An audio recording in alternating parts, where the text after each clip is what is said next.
¿Qué tal, hermano? Me da mucho gusto que estés conectado, sobre todo en esta semana, que es una semana muy especial porque nosotros recordamos todo lo que es la pasión de nuestro Señor Jesucristo.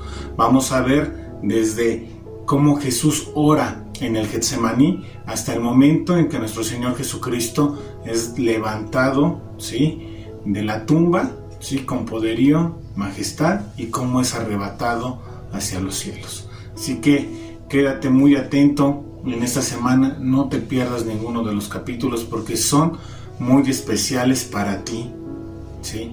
¿Por qué razón? Porque te van a sentar las bases de la fe en Cristo. Así que pongamos mucha atención y permitamos que el amor de Dios, ¿sí?, venga sobre nuestras vidas, pero sobre todo que la palabra de Dios quede impregnada en nuestro corazón y en nuestra mente, ¿sí? Así que pongamos mucha atención. Vamos a orar. Eterno Rey, en el nombre de Cristo Jesús te bendecimos a ti, Señor, porque eres un Dios bueno, Señor, que siempre está al pendiente de nosotros, Señor, y te agradecemos porque podemos confiar en ti, podemos confiar en tu amor, en tu misericordia y en tu gracia, bendito Rey. Te agradecemos, Señor hermoso, porque hace 2000 años tomaste la decisión de salvar al hombre, Señor hermoso, y tomaste la decisión, bendito Padre, de poder permitir que nosotros tengamos una comunión estrecha contigo. A ti sea toda la gloria y la honra por siempre, bendito Dios, por lo que hiciste en la cruz, Señor hermoso, pero sobre todo por lo que haces diariamente en nuestras vidas. A ti sea toda la gloria y honra por siempre, bendito Padre. En Cristo Jesús. Amén. Te voy a pedir de favor que abras tu Biblia en lo que es el libro de Mateo. Vamos a estar estudiando el capítulo número 26 y vamos a leer los versos del 36 al 39. Y esto nos dice que entonces llegó Jesús con ellos a un lugar que se llamaba Getsemaní y dijo a sus discípulos: sentaos aquí, entre tanto que voy allí y oro. Y tomando a Pedro y a los dos hijos de Zebedeo, comenzó a entristecerse y a angustiarse en gran manera. Entonces Jesús les dijo: mi alma está muy triste hasta la muerte. Quedaos aquí y velad conmigo. Yendo un poco adelante, se postró sobre su rostro, orando y diciendo: Padre mío, si es posible, pase de mí esta copa, pero no sea como yo quiero, sino como tú. La palabra Getsemaní significa en sí lo que es una prensa de oliva, es decir, toda la gente de la comunidad iba a este lugar a que de sus olivas, ¿sí?, extrajeran lo que era el aceite, ¿sí? Y esto es algo muy común en la dieta de todas las personas de esta región, ¿sí? Pero también era un lugar en donde Jesús iba personalmente a orar, ¿sí?, y se encontraba en intimidad con Dios. Era un lugar que se encontraba a las faldas de lo que es el Monte de los Olivos y lo que es al este del Templo de Jerusalén, ¿sí?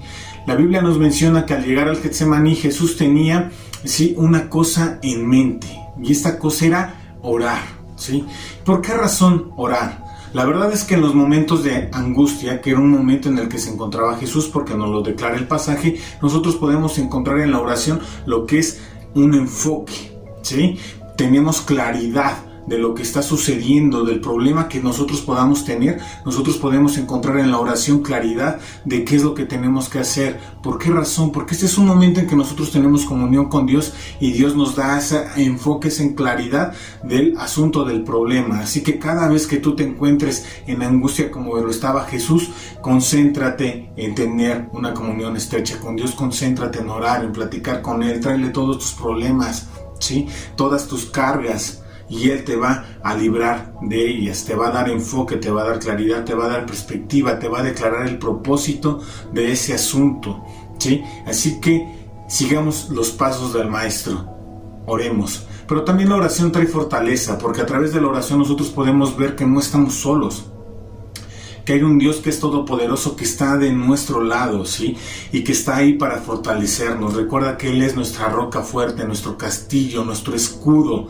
y en Él podemos encontrar esa fortaleza que necesitamos para poder enfrentar las problemáticas que enfrentamos en nuestro diario vivir. Así que muy abusados, cada vez que estemos en un momento de angustia, de tristeza, enfoquémonos nosotros en estar en oración. También la palabra de Dios nos dice que llevó consigo a sus amigos, es decir, llevó a todos los discípulos, pero no solamente se quedó ahí, sino que les dijo a estos discípulos: síganme. En este momento iban 11, porque tenemos que recordar que Judas iba ya a cumplir su propósito, ¿sí? Que era el entregar a nuestro Señor Jesucristo. Estos 11 discípulos van con él a lo que es al Getsemaní, pero les dice: quédense aquí. Y de estos 11 escoge a 3, les dice: vengan conmigo. Y habla ¿a quién?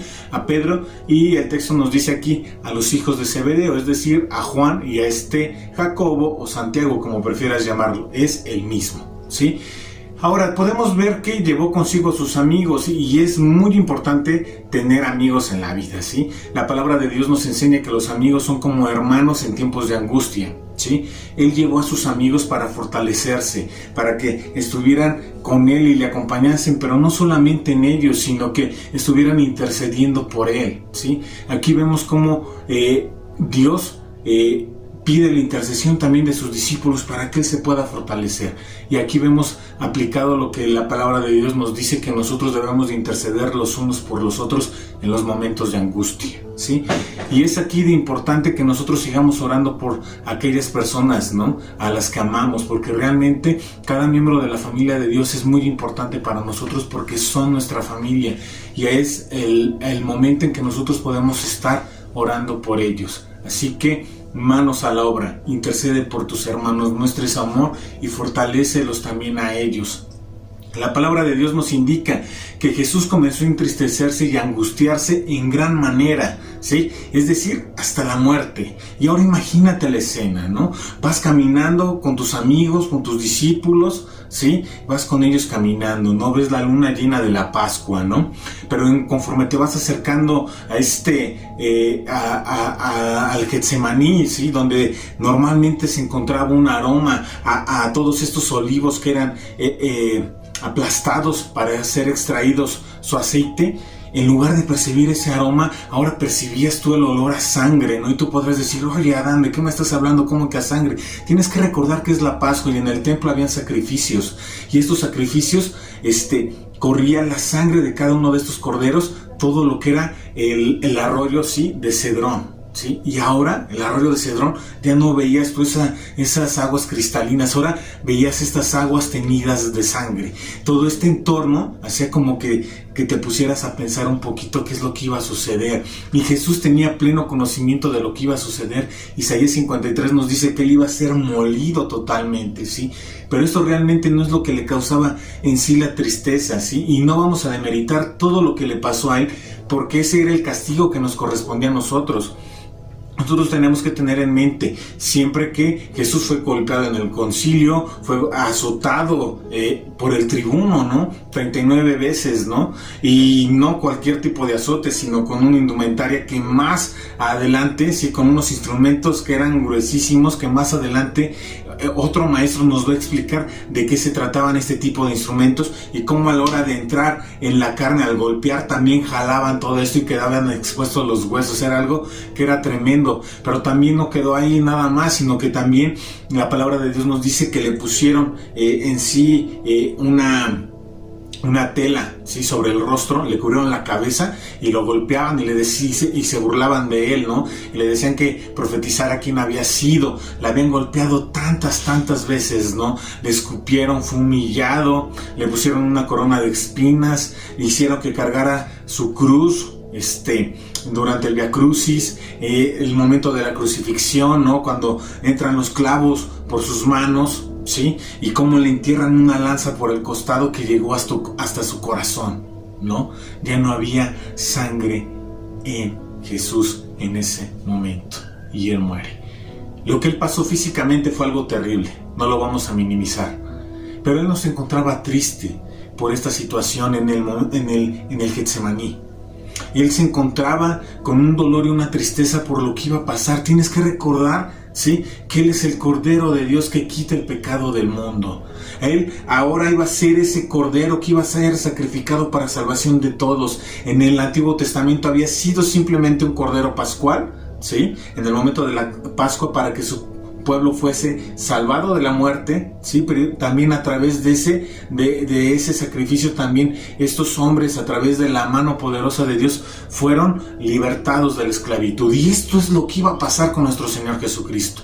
Nuestro Señor Jesucristo nos iba a dar libertad a través de Jesús, de la esclavitud, del pecado que nos asediaba día a día y del cual éramos esclavos. Ahora Jesús se va a convertir en nuestro héroe, en nuestro libertador. ¿Sabes por qué? Porque su amor es imparable. Y nunca tuvo el miedo, sino que estaba ahí presente y se presentó de una manera voluntaria, ¿sí? ¿Para qué? Para que nosotros fuésemos salvos. Pero te voy a decir algo, el dolor que realmente tenía él era un dolor que era espiritual, porque iba a cargar con el pecado de todo el mundo, ¿sí?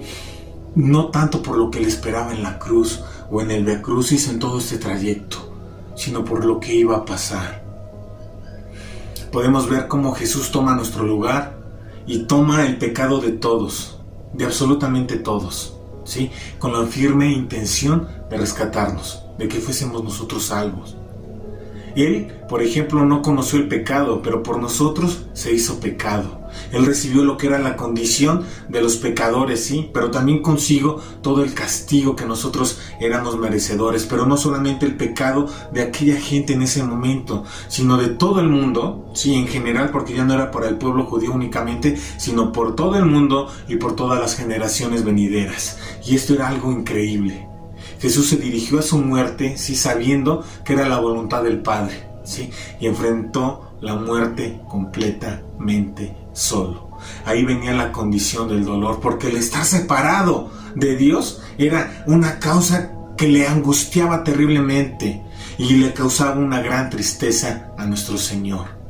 De hecho, Él expresa lo siguiente: si es posible, Padre mío, pasa de mí esta copa. Y tú puedes decir, bueno, ¿por qué pidió Jesús esto? ¿De qué se trata? Jesús se convertiría en el peor enemigo de Dios. Y tú podrías preguntar, ¿pero por qué pidió esto? Jesús se iba a convertir en el peor enemigo de Dios, porque iba a cargar con el pecado de todos. Y Él fue juzgado y forzado, ¿sí?, a beber de la copa de la ira de Dios, ¿sí?, del Padre, ¿sí?, para que tú y yo, ¿sí?, no fuésemos juzgados por Él, ¿sí?, y no tuviéramos que beber esa copa de la cual éramos totalmente merecedores. La copa en ningún momento iba a representar lo que era muerte, sino lo que era el juicio. Jesús no temía la muerte. Recuerda, su amor por ti y por mí es imparable. Y cuando terminó Él su obra en la cruz, ¿sí?, la de recibir, la de cargar y la de satisfacer lo que era la voluntad de Dios, ¿sí?, por cada uno de nuestros pecados, ¿sí?, cuando Él terminó esta obra, simplemente Él se entregó, ¿sí?, a sí mismo a la muerte. ¿Por qué? Por su propia elección. Él tenía pleno control de todo. Y me encanta la respuesta que da Jesús: pero no se haga, ¿sí?, como yo quiero, sino como tú. Esto quiere decir que Jesús llegó a un punto de decisión, pero sí, aquí extrema en el Getsemaní. Una decisión de amor por ti y por mí, porque su amor es imparable. No era que había ya decidido antes o no si iba a hacerlo o no, estaba esperando lo que era el consentimiento de esto, no, sino que llegó a Él, sí, con la decisión de tomar la copa en el Calvario, y lo decidió de una vez por todas en el Getsemaní. Aquí, de rodillas, ante la presencia de Dios en la intimidad, Él tuvo enfoque, tuvo claridad, tuvo su propósito, ¿sí?, determinado, y sus ojos ahora se encontraban únicamente en la meta. La mirada de Jesús estaba en la meta, en el poder reconciliar a toda la humanidad con su Padre. Todo esto fue ganado a través de la oración. Así que este es un gran ejemplo para todos y cada uno de nosotros. Sigamos leyendo versos del 40 al 46. Nos dice: vino luego a sus discípulos, ¿sí?, y los halló durmiendo, y dijo a Pedro: ¿así que no habéis podido velar conmigo una hora? Velad y orad para que no entréis en tentación. El espíritu a la verdad está dispuesto, pero la carne es débil. Otra vez fue y oró por segunda vez, diciendo: Padre mío, si no puedes pasar de mí esta copa sin que yo la beba, hágase tu voluntad. Vino otra vez y los halló durmiendo, porque los ojos de ellos estaban cargados de sueño, y dejándolos se fue de nuevo y oró por tercera vez, diciendo las mismas palabras. Entonces vino a sus discípulos y les dijo: dormid ya y descansad. He aquí ha llegado la hora y el Hijo del Hombre es entregado en manos de pecadores. Levantaos, vamos, ved, se acerca el que me entrega. Y aquí es tremendo lo que le dice este Dios a sus discípulos: no habéis podido velar conmigo tan solo una hora, ¿sí? Y tú puedes decir: una hora, eso es demasiado tiempo. ¿Cómo es posible que los discípulos, Jesús les hubiera estado pidiendo que oraran una hora por él? Y esto aquí deja como que un reto a los cristianos, ¿no? Que normalmente oramos cuando son los alimentos, ¿no? Y es una oración de 1 minuto, 1 minuto y medio, 2, ¿sí? Si eres pastor, como que unos 5, pero de ahí en fuera, ¿sí? En lo que es esta oración por los alimentos, ¿no? Pero normalmente el cristiano no está acostumbrado a orar. Y esta es una muy mala costumbre, y hablo en general. El cristiano debe de orar cuando se levanta, cuando va a dormir, cuando tiene problemas, cuando está en angustia, cuando va a presentar una dificultad. Todo es buen tiempo para orar. Todo es tiempo para orar. Yo disfrutaba mucho, por ejemplo, los tiempos en los que iba en la micro, porque podía orar, podía leer. Ahora ya no puedo, ahora tengo que manejar, ¿no? Pero tengo que ver que ahora me puedo levantar temprano y orar, ¿sí? Y antes de dormir igual. Esto es algo que nosotros tenemos que hacer en nuestra vida diaria. La oración tiene que ser permanente en la vida del hombre. ¿Y por qué lo dice Dios? Les dice: velad y orad para que no entréis en tentación. Y les dice esto a sus discípulos porque Jesús, ¿sí?, valoraba mucho, ¿sí?, y deseaba la ayuda de sus amigos en esta batalla de oración y decisión. Era algo muy importante que ellos estuvieran apoyándole a él espiritualmente. Y nos da la razón. Versículos más adelante nos dice: velad y orad para que no entréis en tentación. Jesús sabía, por ejemplo, que Pedro iba a fallar. Ya se lo había dicho antes. Jesús le había dicho: el diablo te ha pedido a ti para que te zarandeen, ¿sí? Pero no te preocupes, porque yo ya intercedí por ti. Y eso es algo que es increíble. Pero la oración es aquella que nos da claridad, nos da enfoque, ¿sí?, y nos da fortaleza. ¿Sí? ¿Fortaleza ante qué? Ante la tentación, ¿sí? Y Jesús tenía muy claro que Pedro, por ejemplo, iba a fallar, ¿sí? Pero lo alentó a la victoria, que se fortaleciera él, sabiendo que los recursos se encontraban en qué, en velar y orar. Aquí vemos la importancia de la oración. Si Pedro despertaba, ¿sí?, tanto física como espiritualmente, se iba a poder encontrar en un momento mucho mejor, ¿sí?, en mejores condiciones. Es como aquellas personas que se preparan para las Olimpiadas, ¿no? ¿Te imaginas una persona que llegara simplemente un mes antes, ¿sí?, y se preparara para correr? En comparación a una persona que estuvo practicando durante 4 años para esos Juegos Olímpicos. Simplemente la persona que ha pasado mucho más tiempo entrenando su cuerpo, ¿sí?, iba a llegar en mejores condiciones. Lo mismo iba a pasar con Pedro. Si él se hubiera encontrado ejercitándose y fortaleciéndose, ¿sí?, en velar y orar, a la hora de los trancazos, ¿sí?, a la hora de los momentos de dificultades, se iba a encontrar mucho mejor preparado y iba a actuar de una mejor manera. La oración siempre nos acerca a la dependencia de Dios, y esto es algo que nosotros tenemos que tener muy muy presente, ¿sí? Igual iba a negar a Pedro a Jesús. ¿Por qué? Porque era algo que ya iba a suceder. Es algo que Dios ya había dicho que iba a pasar, ¿sí? Pero él se hubiera encontrado en mejores condiciones al enfrentar el problema. Y más adelante vamos a ver qué es lo que pasa con este Pedro. Y les dice: levantaos, ved, ¿sí?, se acerca el que me entrega. Jesús sabía que Judas, ¿sí?, y los que lo iban a arrestar lo iban a encontrar en el camino. Él pudo haber huido, se pudo haber escapado, pudo haber hecho muchas cosas, ¿sí?, porque él ya sabía qué es lo que iba a acontecer en la cruz. Pero Jesús, ¿sí?, se levantó para encontrarse con Judas y con toda esta guardia. Su amor imparable estaba en control completo de todos y cada uno de los eventos. Y me encanta cómo Dios es una persona arrojada y valiente, con un gran amor por los suyos. Y esto es algo que nosotros también tenemos que hacer. Es algo que demuestran los padres por los hijos cuando ellos, ¿sí?, agarran, salen, van a trabajar para traer el sustento. Obviamente es Dios quien bendice, pero es a través también del esfuerzo de los padres. Y los hijos tienen que dar gracias a Dios por todo esto. Al igual que nosotros tenemos que dar gracias por el inmenso amor que Jesús tuvo en la cruz, ¿sí?, por cada uno de nosotros, y en los momentos anteriores a esto, porque realmente esto fue una batalla la cual fue ganada en el Getsemaní. Y es algo increíble cómo Dios fue capaz de dar su vida por amor, ¿sí?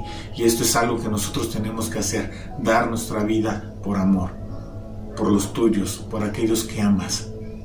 Entrégate de una manera completa como Jesús lo hizo. Y Jesús, de hecho, más adelante a través de los apóstoles, por ejemplo con Pablo, nos dice que nos entreguemos, ¿no?, a nuestra esposa, a nuestro cónyuge, como Jesús se entregó por la iglesia, ¿no?, con todo, por los hijos igual. Entonces es un gran ejemplo a seguir. Pongamos atención en eso, entreguémonos por aquellos que amamos. Verso al 47 al 50 nos dice que Judas, ¿sí?, iba a traicionar a Jesús en el huerto del Getsemaní.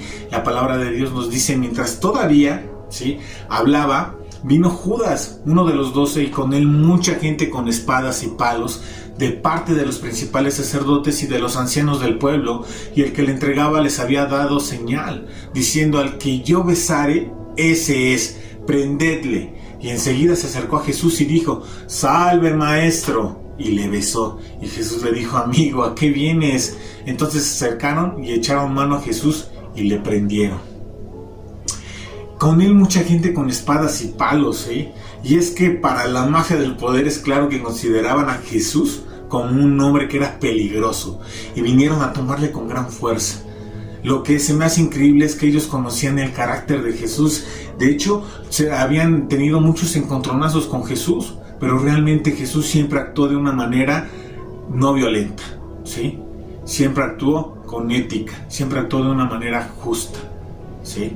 Y podemos ver que no era necesario esto, ¿no? Aquí lo importante de este pasaje es cómo ver la traición, y es que la traición duele realmente, ¿sí?, cuando una persona sí le has mostrado tu amor, ¿no?, y tu afecto, y esta todavía es capaz de traicionarte. Yo, por ejemplo, me acuerdo mucho de un perro que tuve, ¿sí? Cuando me casé con Dani, yo tenía un perro que se llamaba Chester, un perro chiquito, ¿no? Era un perro que al cual yo consentía y me mimaba, pero bastante, ¿no? Era un perro que pues, realmente lo tratábamos muy bien y era muy obediente, hasta un día en que Dani, estando embarazada, así lo tiene ella en sus pies, yo lo estoy acariciando y de repente el perro me muerde y me pesca la mano y no me soltaba. De hecho, levanté la mano y tenía aquí al perro colgando, ¿no? Y se me hacía algo increíble, como un perro, ¿sí?, me había traicionado de esa manera, ¿sí? Pero sobre todo cuando yo le cuidaba y le trataba muy bien, ¿sí? Lo mismo pasa luego con Jesús. Jesús nos trata súper bien, ¿sí? Y luego agarramos y somos traidores con él. Esto era lo que estaba pasando con Judas. Y hay muchas maneras de traicionar a Jesús. Y es algo increíble, ¿no? Este Judas, por ejemplo, que había estado 3 años y medio estando con él, comiendo con él, durmiendo con él, y que ahora dijera: ¿sabes qué? Lo voy a entregar por unas monedas, ¿no? Y es algo increíble que le aplicaran la de Pepe Aguilar, ¿no? Que tan solo por unas monedas, ¿no? Y es algo que es tremendo, ¿no? La avaricia luego entra en el corazón del hombre y se olvida de Dios. Y esto es lo que había pasado con Judas. Por dinero dejó a Dios a un lado. Eso pasa muchas veces con los cristianos que tienen negocio. Luego por dinero hacen a Dios a un lado. Pero también vemos la falta de madurez de Judas, ¿no? Y aquí la pregunta es: ¿ya también llevas más de 3 años y medio? ¿Y cuál es tu condición? ¿Eres capaz todavía de traicionar a Jesús? ¿Necesitas aún tener un encuentro más fuerte con Él? ¿Eres capaz de negarlo en la escuela, en el trabajo? A lo mejor no con palabras, pero con los hechos. ¿O ni siquiera sabe la gente que eres cristiano? Cuando estás en las reuniones, ¿hablas de Dios? Porque podemos ver que Jesús, por ejemplo, para la mafia del poder era alguien incómodo totalmente, ¿no? Pero ¿Tú eres incómodo luego para las personas por hablar la palabra de Dios? No por otra situación, sino simplemente por hablar la palabra de Dios, porque la palabra de Dios se incomoda. La palabra de Dios nos dice que su palabra es como una espada de dos filos, que llega, atraviesa, pero no solamente hiere cuando entra la palabra de Dios hacia nosotros y dices, ¿a poco tengo que hacer esto y tengo que dejar este pecado a un lado? Sino también cuando sale te sigue redarguyendo la palabra de Dios y te sigue lastimando, ¿no? Porque aquello que amas te es quitado, te es cortado. Así que no permitamos que nos salga lo Judas, ¿sí? También en una ocasión, por ejemplo, una persona dijo, es que ya no va a poder él venir, pastor, porque le dijeron, o dejas de seguir a Jesús o no te va a tocar herencia. Yo cuando escuché eso dije, ¿qué onda? ¿Cómo es posible que por una herencia tú dejes de seguir a Jesús? Como si Dios no es el que te sustenta. Y luego dije, bueno, pero ¿qué onda? ¿Qué pasa ahí? Tampoco fuera como que la herencia era... No era hijo de Slim. Sí que, y aunque hubiese sido hijo de Slim, ¿por qué dejar a Jesús por la salvación? La salvación no tiene precio. Sería algo torpe dejar a Jesús por poner los ojos en una herencia. Pero así pasó y es triste. Así que no permitamos, ¿sí?, que nos salga lo Judas y traicionemos a Dios.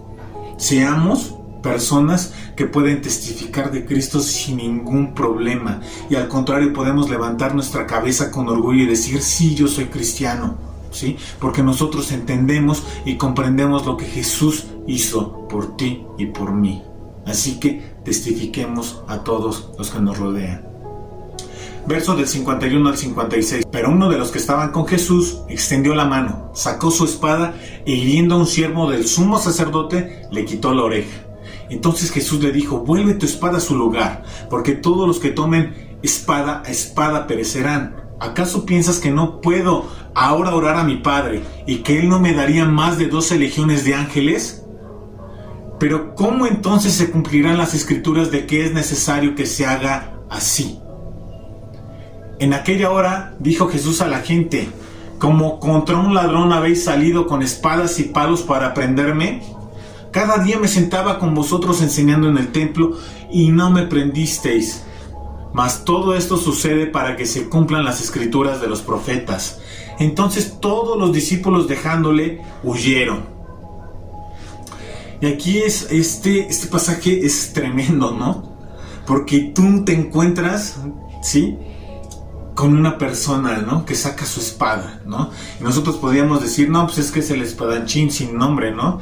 De hecho, Mateo no nos dice quién era, pero sabemos por Juan, ¿sí?, que balconea a Pedro, ¿no? Y dice, fue Pedro el que sacó su espada, ¿no? ¿Y por qué Juan, dijeras tú, por qué Juan lo balconea?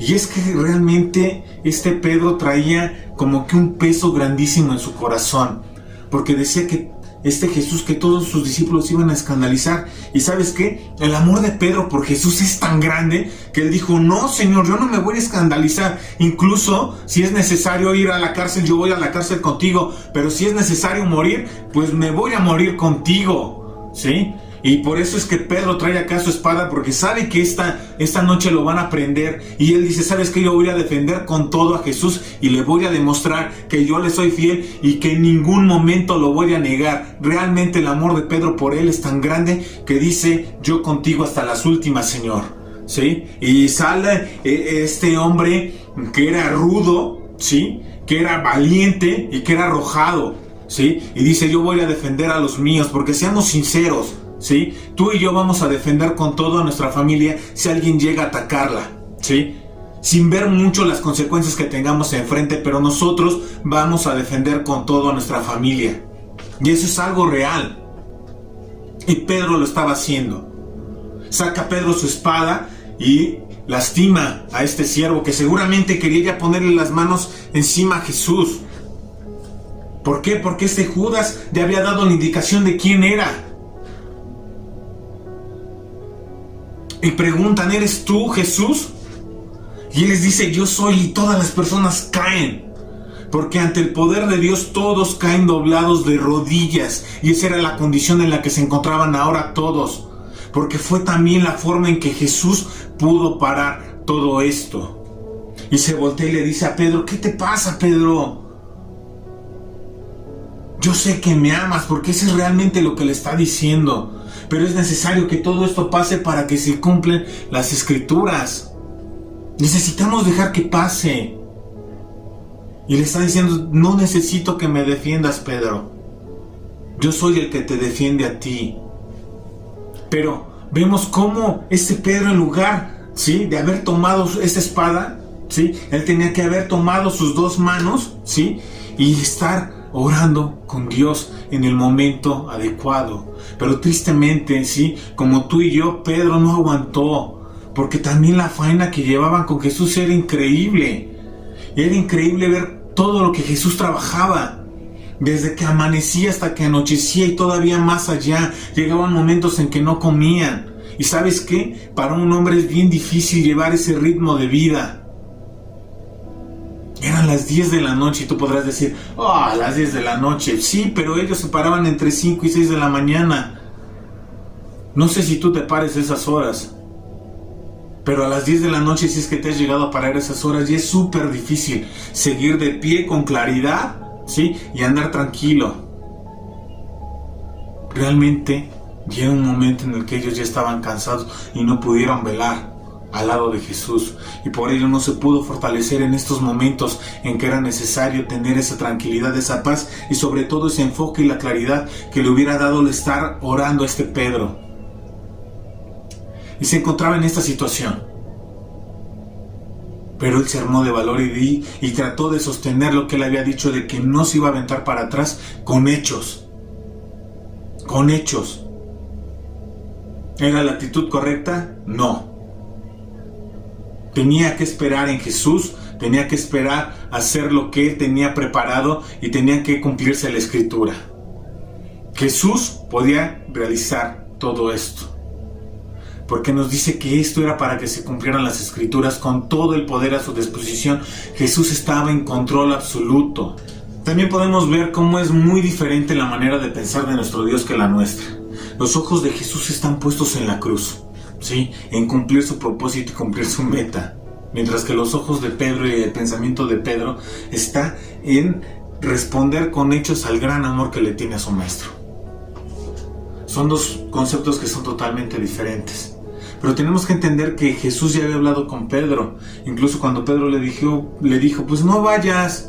Jesús le respondió: apártate de mí, Satanás. Sí, dándole a entender que ese pensamiento no era suyo de Pedro, porque él sabía quién era Dios y qué es lo que tenía que hacer y cuál era su encomienda, su propósito y la obra que tenía que realizar, ¿sí? Pero en ese momento puso a un lado el pensamiento de Dios y trajo consigo el suyo, ¿sí? Le dio chance al diablo entrar. Y es que a veces nos pasa eso a nosotros, le damos chance al diablo entrar en nuestra manera de pensar, ¿sí? Y hacemos a Dios a un lado, o queremos ayudarle a Dios como si Dios necesitara nuestra ayuda. Lo que nosotros necesitamos es obedecer a Dios. Y entonces vamos a poder nosotros encontrar esa felicidad y encontrar esa disposición y ese tiempo, ¿no?, de poder hacer las cosas para Dios. Me encanta también la respuesta de Jesús: oye, cálmate. ¿Crees que si no orara yo a mi Padre me daría más de 12 legiones de ángeles? Y es que esto es real. Nosotros tenemos que entender que Jesús está en pleno control de absolutamente toda esta situación, porque tienes que recordar que su amor es imparable, ¿sí? Y él lo que estaba haciendo en este momento era decirte: ¿sabes qué? Yo podía pedir ayuda divina y hubiera llegado, sí, pero mi amor por ti es más grande, ¿sí?, que los soldados que tenemos nosotros enfrente, ¿sí? Sus ojos estaban puestos en la meta, en el propósito y en plena obediencia a Dios, ¿sí? Y le responde: todo eso es para que se cumplan las Escrituras, ¿sí? Con todo el poder a su disposición, Jesús estaba en control absoluto. No era víctima de las circunstancias, sino que manejaba las circunstancias para el cumplimiento de las Escrituras, ¿sí? Y al entender ya y comprender todo esto los discípulos, ¿qué es lo que pasó? Dice que le dejaron y que huyeron. En este punto todos los discípulos, ¿sí?, se dispersaron, corrieron por su propia seguridad. Unos pocos, Pedro y Juan, sí, por lo menos le siguieron de lejos, ¿sí? ¿Para qué? Para ver qué es lo que iba a suceder con Jesús, y le siguieron a la distancia.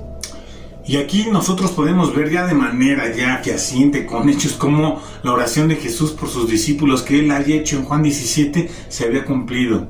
Y es una oración que es bastante hermosa, que te voy a pedir de tarea que después, ¿sí?, de terminar de ver este video, lo leas, ¿sí?, y veas cómo es el amor de Jesús por cada uno de sus discípulos, ¿sí?, que realmente es una carta de amor para cada uno de ellos, ¿sí?, y cómo la preocupación de verdadera de un maestro, sí, de un amigo y de su Señor se ve plasmada con estas palabras de amor y de cuidado, sí, pidiendo a Dios el Padre que les cuide y les proteja en estos momentos difíciles. Sigamos leyendo. Versos 57 y 58 nos dice que Jesús es llevado a la casa de Caifás, ¿sí? Y vamos a leer. Dice: los que prendieron a Jesús le llevaron al sumo sacerdote Caifás, a donde estaban reunidos los escribas y los ancianos, mas Pedro les seguía de lejos hasta el patio del sumo sacerdote, y entrando se sentó con los alguaciles para ver el fin, ¿sí? Nos dice que los que prendieron a Jesús le llevaron al sumo sacerdote, ¿sí?, a Caifás, ¿sí? Y esta no va a ser la primera aparición de Jesús ante un juez o algún oficial en la noche de su traición, ¿sí? En esa noche, ¿sí?, y en el día de su crucifixión, Jesús en realidad estuvo en varios juicios, ¿sí?, ante diferente tipo de jueces, ¿sí? Y es que nosotros vamos a ver cómo la mafia del poder, ¿sí? Y este es un término que es utilizado para describir, ¿sí?, a las personas que están estratégicamente organizadas para perpetuarse en el poder, ¿sí?, y de esa manera sacar provecho de su posición. Y eso es lo que estaba pasando, ¿sí? En esta ocasión veremos, por ejemplo, a Anás. Anás era un sumo sacerdote del Sanedrín, ¿sí? Y este estuvo gobernando el Sanedrín en los años del 6 al 15 después de Cristo. Él había sido impuesto por el romano que era Quirino, ¿sí?, hasta que el procurador, lo que era Valerio Grato, agarra, lo remueve del puesto, pero en su lugar lo pone a quien era a su yerno en el año número 18, ¿sí? Este Anás, aún después de haber sido ya despedido del puesto, sigue en el poder, ¿sí? Era el que estaba moviendo los hilos de todo esto, ¿sí? Y ya que su yerno, pues, era el sumo sacerdote, realmente lo mangoneaba, ¿no?, que era este Caifás, ¿no? Y este Anás seguía presidiendo lo que era el Sanedrín, ¿no? Y vemos cómo Jesús primeramente fue llevado con Anás y después ya se fue al interrogatorio, ¿sí? Después del interrogatorio que había sido con Anás, ya lo manda con Caifás, ¿no?, como para poder decirle: sí, haz los trámites o el papeleo, pero ya está juzgado esto y esto es lo que tienes que hacer, ¿no? Y aquí podemos ver cómo Jesús estorbaba, sí, al liderazgo religioso que había en el país. Era algo que ya había importunado realmente, sí, a todas estas personas, ¿no? Ya había dado una enseñanza correcta a Jesús a través de lo que era el diezmo, del pagar tributo, ¿sí, no? Y realmente expuso como corrupto, sí, al convertir la casa de Dios en cova de ladrones. Es decir, la habían convertido realmente en un mercado en donde el lucro era lo mucho más importante que tener un amor y una devoción a Dios, y haber trastornado lo que realmente era una casa de oración, ¿no?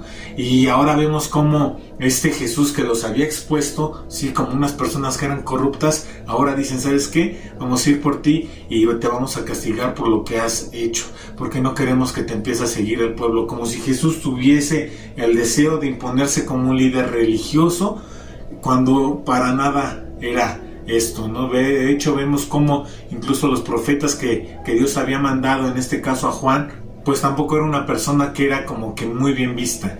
Y ahora todo el ministerio y la obra de Jesús, pues tampoco, ¿no? Porque ahora todos seguían a Jesús y sus enseñanzas, ¿no? Y esto es algo que es muy importante, ¿no? Cuando nosotros vemos características de este tipo en la iglesia a la que vamos, tenemos que salir de allí huyendo, ¿no? Por ejemplo, que te venden el agua del Jordán, o que van a llevar tus oraciones al muro de los lamentos, pero pues te tienes que quedar con 10,000 pesos, o que ya tienen la nómina de la empresa y están checando que no falte ni un centavo en las ofrendas y en los diezmos, ¿no? Cuando tú veas que el dinero es lo más importante que Dios, tienes que salir huyendo de ese lugar. Porque realmente lo importante no es el dinero, lo importante en la iglesia, en la familia de Dios, es que tú tengas un conocimiento completo de la palabra de Dios y que tengas una relación personal con Él. Eso es lo más importante en familia de Dios, ¿sí? Así que sigámonos esforzando, ¿sí? Hasta alcanzar la meta, ¿no? También nos dice, por ejemplo, que Pedro le seguía de lejos, ¿sí? Para ver ¿qué? El fin. Pedro estaba determinado en demostrar que Jesús estaba equivocado, ¿sí? Con la predicción que le había dado nuestro Señor y Dios Jesús, ¿no? De que lo iba a negar, ¿no? Y que lo iba a abandonar, ¿sí? A su muerte, ¿no? Y él dijo, no, es que yo sí te amo. Y él traía eso en su corazón. Y realmente Pedro amaba a Jesús. El problema es que no prestó atención a lo que su maestro le había dicho. Ese era el problema. Y este hombre lo seguía a lo lejos, ¿sí? Ahí seguía a él, ¿no? No fue el único. También vemos a Juan, que ahí está, ¿no? Y ahora vamos a ver qué es lo que sucede en este primer juicio ante el Sanedrín. Y vemos que los principales sacerdotes y ancianos y todo el concilio buscaban falso testimonio contra Jesús para entregarle a la muerte. Y no lo hallaron. Aunque muchos testigos falsos se presentaban, pero al fin vinieron 2 testigos falsos que dijeron, este dijo, puedo derribar el templo de Dios y en 3 días reedificarlo. Y aquí vemos cómo los principales sacerdotes y ancianos y todo el concilio, es decir, la mafia en el poder, estaba en este juicio, ¿no? Que era un juicio que era ilegal porque se estaba realizando en la noche y según las propias normas y leyes del mismo Sanedrín, ¿sí? Esto iba en contra y según la ley judía todos los juicios de los criminales debían de empezar y terminar durante el día, ¿sí? Ya tienes noción, Jesús estaba en el Getsemaní a las 10. Imagínate que lo han apresado y se lo llevan al Sanedrín. Estamos hablando de por lo menos 1 hora, eran las 11 de la noche, aunque la mayoría de las personas están diciendo que esto se encontraba entre 11 y 12 de la noche, que es súper tarde. Pero a la mafia del poder pues no le interesaba, ¿no? De hecho, ellos eran tan corruptos, ¿sí? Que dijeron, esto es bueno, ¿sí? Por lo tanto, a pesar de la decisión de condenar a Jesús, ¿sí? Que ya se había tomado, llevaron a cabo un segundo juicio durante el día, ¿no? Nada más para que se realizara lo que era el papeleo, ¿no? Porque sabían que el primero y verdadero juicio no tenía validez legal, ¿no? Entonces como que lo vamos a formalizar para que no haya ningún problema, ¿no? Pero estas realmente fueron solo una de las muchas ilegalidades que se habían realizado en el juicio de Jesús, porque realmente esto era algo totalmente injusto, porque la ley judía, por ejemplo, en los casos criminales no podían ser juzgados durante la temporada de la Pascua, ¿no? Y según la ley judía solo se podía emitir una exoneración el día del juicio, ¿no? Y los veredictos de que eran culpables tenían que esperar hasta el siguiente día, esto con la finalidad de aumentar lo que era el sentimiento de misericordia y no darle una pena tan grave al que había sido juzgado, ¿no? También teníamos que toda la evidencia tenía que ser garantizada por 2 testigos, ¿sí? Que eran examinados a profundidad y los tenían en lugares separados, ¿no? A fin de poder ver que lo que ellos estaban hablando era real, ¿no? Y no podían tener contacto entre sí para que no pudieran conspirar contra otra persona, ¿no? Para que no pudieran complotearle, ¿no? Pero pues aquí vemos que esto no es así, ¿no? De hecho, los falsos testigos eran también condenados con la muerte si dabas un testimonio falso. Pero aquí vemos que hay muchos testigos falsos y que pues no se les enjuició después ni se les hizo absolutamente nada, ¿no? También según la ley judía, un juicio siempre comenzaba trayendo la evidencia de inocencia, ¿sí? ¿De quién? Del acusado, con la finalidad de que fuera la mente del juez teniendo esa presunción de inocencia siempre, ¿sí? Y después se traía lo que era la evidencia de culpa, ¿no? Y no fue el procedimiento con Jesús, ¿no? Estas eran simplemente las reglas de un juicio justo, ¿no? que estaba muy claro lo que era en papel, pero que no habían puesto en práctica en el momento de realizarle el juicio a Dios, ¿sí? A este Jesucristo, ¿no? De hecho, ellos tenían ya ansias por deshacerse de Jesús, ¿sí? Que rompieron incluso las propias reglas que ellos habían marcado y que habían encontrado a una persona que era totalmente justa, condenado ahora a la pena de muerte, ¿sí? Después de todos los falsos testigos dijeron que tenían que decir que pues él era una amenaza, ¿sí? Para todos, que él pensaba destruir el templo como si fuera realmente una amenaza de bomba, ¿no? En lo que es el día de hoy, ¿no? Ahora resultaba que Jesús iba a ser considerado todo un terrorista, ¿no? Cuando Jesucristo claramente dijo: destruid este templo, es decir, su cuerpo, ¿sí? Y en 3 días se va a levantar. Y esto es algo, ¿sí?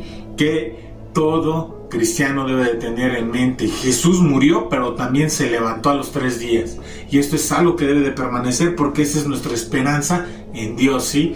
Pero esta profecía gloriosa de su resurrección fue torcida por la mafia del poder, ¿sí? De ahora Jesús era todo un terrorista, ¿sí? Dejando en claro que era una amenaza para todos los que estaban ahí. Y sigamos leyendo, dice: y levantándose el sumo sacerdote le dijo: ¿no vas a responder nada?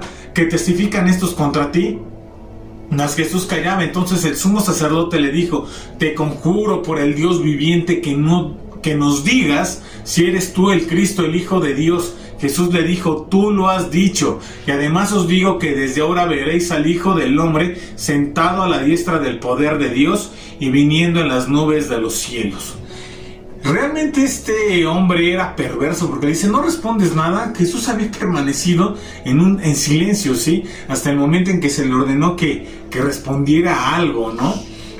Porque realmente todo lo que tenía el sumo sacerdote en contra de Jesús, pues era algo que era falso, ¿no? El sumo sacerdote sabía que ya había un momento en que Jesús esperaba que hablara, y él no hablaba, ¿no? Y al contrario, el sumo sacerdote pensaba en una gran defensa, ¿no? Pero tenemos que recordar que si Jesús hubiese hablado realmente y hubiera salido a la defensa, lo más probable es que le hubiera dado la vuelta una vez más a los judíos que habían buscado entramparle.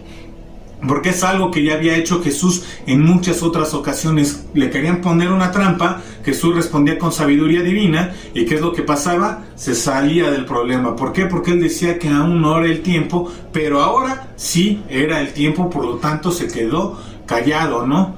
Él podía haber argumentado y hubiera salido del problema sin ninguna bronca. Ahora, nosotros tenemos que ver que Jesús tiene puestos todavía sus ojos en la meta, tiene puestos los ojos en la cruz, y va a cumplir su propósito en obediencia al Padre, porque el amor que Jesús tiene por ti y por mí es imparable, ¿sí? ¿Y qué es lo que está sucediendo? Entonces el sumo sacerdote le dijo: te conjuro por el Dios viviente que nos digas si tú eres el Cristo, el Hijo de Dios. Y es que realmente Anás sabía que el juicio, Caifás, ya en este momento no iba nada bien, ¿no? Había sido un fracaso total hasta este punto, y él lo sabía. Él de hecho ya se estaba llenando como de ira, porque no podía él hacer que Jesús se mostrara como culpable, ¿no? Y ahora estaba buscando como que intimidar, ¿sí?, al prisionero, ¿no? Para poder sacar alguna respuesta de él y sentenciarlo conforme a lo que él respondió, ¿no? Y él había evitado cualquier problema, ¿no?, de los testigos, ¿no? Pero como iba totalmente mal, dice: ahora, ¿qué es lo que hago? Necesito sacar algo del acusado, si no, no voy a tener suficiente evidencia en contra él para matarle. Porque ese era ya los ojos que Caifás y todo el Sanedrín tenían sobre Jesús. Querían matarlo, ¿sí? Ahora, era algo frustrante para el juez, sí, que Jesús se quedara callado, porque no había cómo inculparlo. Y esto es algo también que es algo virtuoso, ¿no? ¿Por qué razón? Porque Jesús llevaba un testimonio que era impecable, ¿no? De tal manera que Jesús no tenía nada malo que decir de él, ¿no? Y eso que le habían escuchado en todo momento, de todos lados, ¿sí? Y entonces le pregunta, ahora ya no el juez, sino un acusador, ¿no? Le dice: ¿eres tú el Cristo, sí o no? Pero realmente le había preguntado como que con sarcasmo, con ironía, ¿no? Porque realmente él no creía que realmente fuera el Cristo. A lo que Jesús, nuestro Señor y Dios, responde: veréis al Hijo del Hombre sentado a la diestra del Padre. ¿Sí? Y Jesús les está diciendo: ¿sabes qué? Ahorita tú me estás juzgando, pero va a llegar el momento en que yo te voy a juzgar a ti, ¿sí? Y yo voy a tener un juicio que va a ser, pero por mucho más vinculante, porque el mío va a ser un juicio que va a ser justo y vas a tener la paga de cada uno de tus actos, de cada uno de tus pecados y de tu mala manera de vivir, ¿sí? Spurgeon, por ejemplo, dijo: desde ahora, o cuando llegue ese desde ahora, qué aplastante será para los enemigos de Jesús. ¿Dónde está Caifás ahora? Conjura ahora al Señor para que hable. Ahora ustedes, sacerdotes, levanten sus cabezas arrogantes, pronuncien una sentencia en contra de él ahora. Allí se sienta su víctima entre las nubes del cielo. Digan ahora que blasfema, sostengan con sus harapos, ¿sí? Y condénenle otra vez. Pero ¿dónde está Caifás? ¿Sí? Él esconde su cabeza culpable, está completamente confundida y le ruega a las montañas que caigan sobre él. Esto es lo que expresó Spurgeon acerca de Caifás. Y ahora vamos a seguir leyendo. Dice: entonces el sumo sacerdote rasgó sus vestiduras diciendo: ha blasfemado. ¿Qué más necesidad tenemos de testigos? He aquí, ahora mismo habéis oído su blasfemia. ¿Qué os parece? Y respondiendo ellos dijeron: es reo de muerte. Entonces le escupieron en el rostro y le dieron de puñetazos, y otros le abofeteaban diciendo: profetízanos, Cristo, ¿quién es el que te golpeó? Y dicen: ha blasfemado. Pero esa es una acusación que es rotundamente falsa, porque él sí era el Cristo, era el Hijo de Dios, y se los dijo claramente: me van a ver a mí a la diestra del Padre, ¿sí? Y estos hombres dicen: es reo de muerte. Su veredicto, ¿sí?, se revela una profunda depravación del hombre, ¿no? En el cual ya tenía a una persona que era justa, buena, bondadosa, que se mostraba con un testimonio perfecto, ¿sí? Porque él, en medio de toda esta vivencia que tenía con los hombres, se presentaba de una manera inmaculada, ¿sí?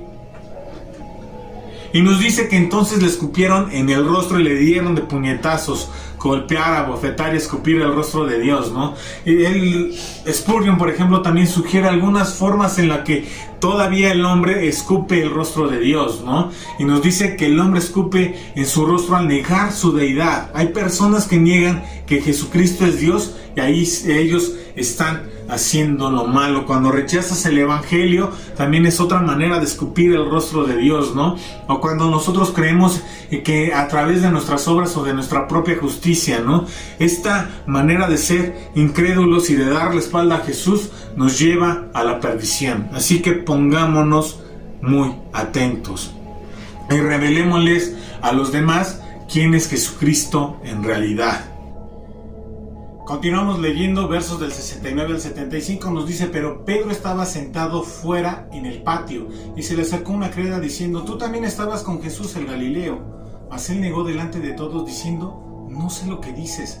Saliendo él a la puerta, la vio otra y dijo a los que estaban allí: también este estaba con Jesús el Nazareno. Pero él negó otra vez con juramento: no conozco al hombre. Un poco después, acercándose, los que por allí estaban dijeron a Pedro: verdaderamente también tú eres de ellos, porque aún tu manera de hablar te descubre. Entonces él comenzó a maldecir y a jurar: no conozco al hombre, y enseguida cantó el gallo. Entonces Pedro se acordó de las palabras de Jesús que le había dicho: antes de que él cante el gallo me negarás 3 veces, y salió fuera, lloró amargamente.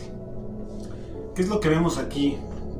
Por otros evangelios también reconocemos cómo Juan y Pedro seguían a Jesús de lejos. Juan pasa, ¿por qué? Porque lo conocen. Recordemos que Juan era de una de las familias más conocidas de aquella región. Era de una familia importante porque tenía pues todo una empresa marítima, es decir, es como si tuviera ahora el Estrella Roja o el ADO, algo así, ¿sí? Y pues lo conocían, lo dejaron pasar, sabían que se juntaba con Jesús, pasó. Pero a Pedro vemos que él no dice: sí, también lo conozco y vengo con Juan. Era lo más sencillo de decir. Dice: no conozco a ese hombre, como queriéndose alejar un poco. Y también es entendible, porque Jesús les dijo que ¿sabes qué? Váyanse, y las ovejas se esparcieron. Aún Pedro, con ese amor y esa tenacidad, estaba siguiendo a Jesús, aunque sea de lejos. Pero nosotros no debemos de seguir a Jesús de lejos, debemos de obedecer las indicaciones y eso nos va a evitar problemas. Muchas veces somos aferrados. Jesús ya les había dado indicaciones de que se iban a separar, que iba a morir y que iba a resucitar y se iba a encontrar con ellos. Y las palabras de Jesús siempre tienen que entrar en nuestro corazón y las debemos de tener en la mente y estar recordándolo para que cuando estemos en las situaciones podamos solventarlas. Más adelante otra criada le dice: tú también estabas con Jesús. Y a lo que él dice: no le conozco, ¿qué estás diciendo? Como si el asociarse con Jesús fuera algo malo, ¿no? Él temía por su muerte, pero ¿acaso no había dicho antes que él iba a ir hasta la muerte? Obviamente esto no iba a suceder porque Jesús dijo que iban a estar bien y también Jesús les había dado indicaciones. Pero nunca nosotros debemos de decir que no tenemos asociación con Dios, que no tenemos asociación con Jesús, ya sea por nuestra forma de decir o la forma de comportarnos. Siempre tienen que ver a Jesús reflejado en nosotros, y esto estaba pasando con Pedro, porque al acercarse al fuego le dicen: tú también estabas con él, ¿sí? A lo que él empieza a maldecir y a juramentar que no era cierto. No tenemos que llegar a tal grado, tenemos que nosotros entender cómo es que Dios había ya preparado absolutamente todo, e incluso había preparado a Pedro para que pudiera soportar la tentación. Pero también le digo: ¿sabes qué? Ponte a velar, ponte a orar, porque el diablo ya me pidió para zarandearte, pero yo ya he intercedido por ti. Y eso es lo que pasa. Muchas veces nos vamos a encontrar en situaciones que son igual de difíciles, pero aunque estemos siendo zarandeados, Dios va a estar con nosotros y va a estar intercediendo por nosotros. Tenemos que recordar que es Dios quien nos cuida, quien nos sustenta. Después sale Jesús y se cruzan las miradas de Pedro y de Jesús, y es cuando a Pedro recuerda absolutamente todo. Como le dijo: me vas a negar 3 veces antes de que cante el gallo. Y es algo que es triste, porque el corazón de Pedro se llenó de tristeza, ¿sí? Pero él tenía que encontrar el valor necesario para poder guiar a las ovejas que ahora había depositado Cristo en él. Y muchas veces nosotros nos podemos resbalar, ¿sí? Podemos caernos, podemos tropezar, ¿sí? Pero tenemos que tener en cuenta que nos tenemos que levantar con prontitud en Dios. No por nuestras fuerzas, no por quien soy yo, no por lo que puedo hacer, sino por lo que Dios puede hacer a través de mí, ¿sí? Y él tenía una encomienda a Pedro, ¿sí? El guiar a sus ovejas. Y tenemos que entender algo bien claro: si escogió a Pedro era por su carácter, porque era aventado, porque era impetuoso, porque sabía que amaba a cada uno de esos hermanos que él tenía, a sus condiscípulos, ¿sí? Que posteriormente iban a ser apóstoles también junto con él y que iban a expandir el reino. Y tú ves a Pedro moviéndose de un lado a otro, predicando con los judíos, ¿sí? Y este es Pedro, ¿sí? Que cayó, que se resbaló, que tropezó, pero que se levantó. Y así es como nosotros debemos de recordar a Pedro, como ese hombre que fue el primero en decir: tú eres el Cristo, el Hijo del Dios viviente. Como ese hombre que agarró y caminó, sí, sobre las aguas al igual que Cristo. Aunque por un momento quitó sus ojos de él y empezó a hundirse. Pero si algo tiene Pedro con Jesús, es una conexión de decir: ¿sabes qué, Jesús? Yo voy a estar siguiendo tus pasos y voy a seguir adelante. Y Pedro, al día de hoy, es un ejemplo para cada uno de nosotros. Con esto, hermano, hemos terminado. Hemos extendido un poco este mensaje, pero están muy buenos los mensajes que vienen tanto el día jueves, ¿sí? Viernes, sábado, todos a las 8:30 de la noche. Y el domingo te esperamos allá en la iglesia. Créeme que va a ser de gran bendición. Conecta a los más pequeños el día sábado a las 12 del día, porque ellos también están conociendo a Jesucristo. Que Dios te bendiga, hermano. Los amo.